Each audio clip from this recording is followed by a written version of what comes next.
உயர்நீதிமன்ற கிளை அழகான முறையில் ஒரு தீர்ப்பை வழங்கியிருக்குங்க. என்னன்னு சொன்னால், முஸ்லீம் காவலர்கள் பணியில் இருக்கக்கூடிய சமயத்தில் தாடி வைப்பதை தடுக்க முடியாது அப்படின்னு ஒரு தீர்ப்பு. எதற்காக இந்த தீர்ப்பு வருது அப்படின்னா, 2018 மதுரையைச் சேர்ந்த ஒரு காவலராக ஆயுதப்படையில் பணியாற்றி கொண்டிருக்கக்கூடிய அப்துல் காதர் இப்ராஹிம்ங்கிறவர் பணியில் தாடி வச்சதை ஒரு பெரும் குற்றம் மாதிரி உருவாக்கி அதை ஒரு துறை சார்ந்த விசாரணைக்கு உட்படுத்தி அவருடைய அந்த ஊதிய உயர்வை 2 ஆண்டு காலம் தடுத்துலாம் வைக்கிறாங்க.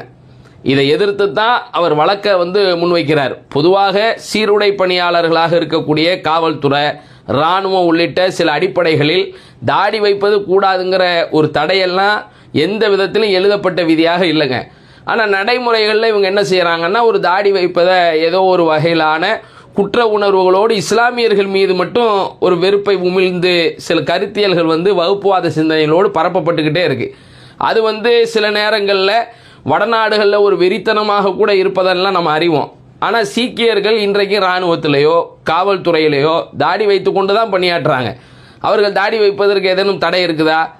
டர்பன் போட்டுக்கொண்டு தாடி வைத்து அவர்களுடைய மத ரீதியான உணர்வுகளோடு அவர்கள் ஒரு சில காரியங்களை பணியாற்றக்கூடிய இடங்களில் வெளிப்படுத்தத்தான் செய்கிறாங்க. அதே மாதிரி இந்துக்களில் இருக்கக்கூடிய காவலர்கள் கூட சபரிமலைக்கு மாலை போட்டால் சவரம் பண்ணாமல் தாடி வைத்து கொண்டிருக்கக்கூடிய இந்து காவலர்கள் கூட இருக்கிறாங்க. ஆனால் ஒரு முஸ்லீம் காவலர் தாடி வைத்ததற்காக வேண்டி தமிழ்நாட்டில் கூட இப்படி நடந்திருக்கிறது என்பது ஒரு பெருத்த வேதனைக்குரியது. அதை நீதிமன்றம், உயர் நீதிமன்றம் மதுரை அழகாக விசாரிக்குது. நீதிபதி விக்டோரியா கௌரிங்கிறவங்க அழகான முறையில் அதை விசாரித்து ஒரு தீர்ப்பும் கொடுத்துருக்கிறாங்க.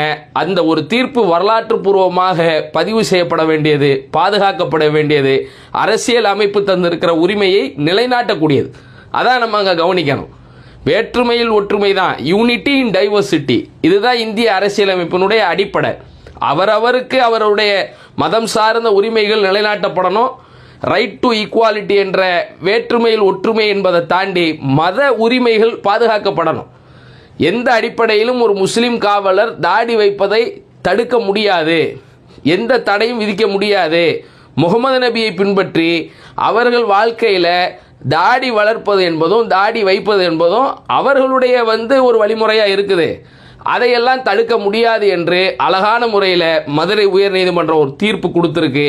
இதை நாடெங்கும் அனைத்து நீதிபதிகளும் சரியான முறையில் புரிந்து கொள்ளணும், ஆட்சியாளர்களும் விளங்கி கொள்ளணும். இது சரியான முறையில் முஸ்லிம்கள் மட்டுமல்ல, ஏனைய ஒவ்வொரு மதத்தவர்களுக்கும் அவர்களுடைய உரிமைகள் நிலைநாட்டப்படுவதற்கு ஒரு அடித்தளத்துக்கு வித்திடணும் என்ற ஒரு பதிவுக்காக இதை இங்கே பகிர்ந்து கொள்கிறோம். நன்றி. உங்களிடத்திலிருந்து விடைபெறுவது KPM முகமது முஹிதீன்.